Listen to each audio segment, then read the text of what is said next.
ამბავი იმის შესახებ, რომ საქართველოში ნაკლებს ვაწარმოებთ, ვიდრე გვჭირდება, პანდემიამ მხოლოდ და მხოლოდ გააგრძელა და გაამწვავა. შესაბამისად, მთელი რიგი სახელმწიფო პროგრამების ავტორებისგან ახლა უკვე ყოველდღე გვესმის, რომ ჩვენს ქვეყანაში ადგილობრივი წარმოების მხარდასაჭერად მეტი და მეტი თანხა დაიხარჯება. პოსტკრიზისული ბიუჯეტიდან ვინ როგორ აითვისებს თანხებს, ეს მომავალში გამოჩნდება, მაგრამ აქამდე გახარჯულმა სახელმწიფოს თუ ბიზნესის რესურსმა გამოაჩინა, რომ ეკონომიკაში მომსახურების სექტორის წილმა 2019 წლის მდგომარეობით 78%-ს მიაღწია. საინვესტიციო ბანკმა Galt Taggart-მა დაითვალა, რომ წარმოების დაბალი ბაზის პირობებში მომსახურების სექტორიდან მიღებული შემოსავლების ძირითადი ნაწილი ისევ იმპორტზე დაიხარჯა, ანუ ქვეყნიდან გავიდა.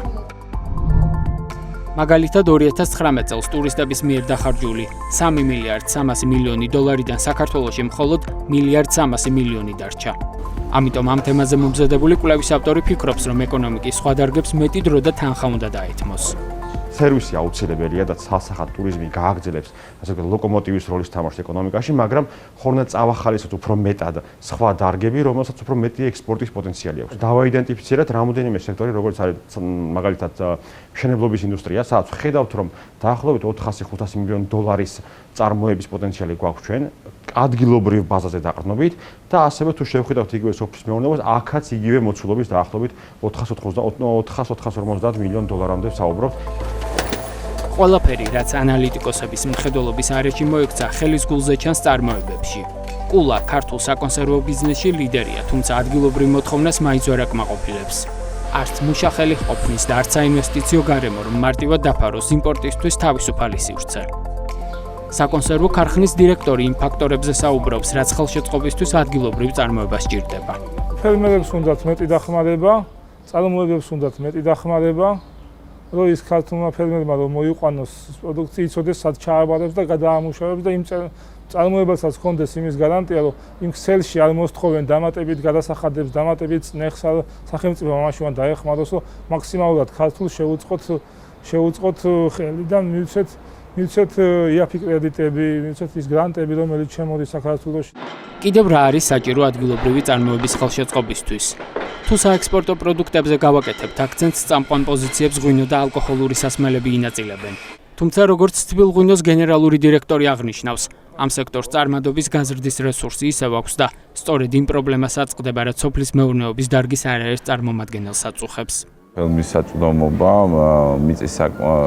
მიწის მასივებზე არის შეზღუდული, იმიტომ რომ ჩვენ შეგვიძლია ვიყიდოთ მეორად ბაზარზე, ანუ უკვე კერძო მფლობელებისგან, მაგრამ სახელმწიფო საკუთრებაში არსებობს სამსახურო მიწები, რომელთა პრივატიზაციის პროცესი შეიძლება დაჩქარდეს, გახდეს უფრო ეფექტური.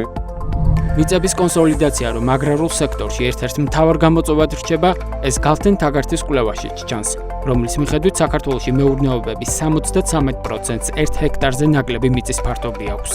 ეს კონკრეტული დარგის პრობლემაა, მაგრამ არის კიდევ ერთი საკითხი, რაც საქართველოს ეკონომიკის თითქმის ყველა სექტორს ფარავს, მუშახელის კვალიფიკაცია.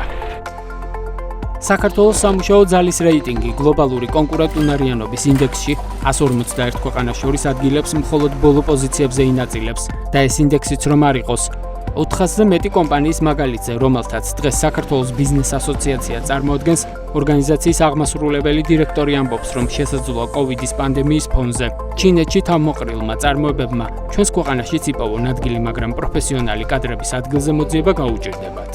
არის პოზიციები, საინჟირო პოზიციები, როდესაც უცხოეთიდან ჩამოყავთ იგივე ქართულ კომპანიებს, კონკრეტულ ადამიანებს, კონკრეტულ თანამდებობებს და ამუშავებენ სწორედ იმიტომ, რომ ადგილზე ვერ ხედავენ პერსპექტივას ადგილზე ამ კადრების.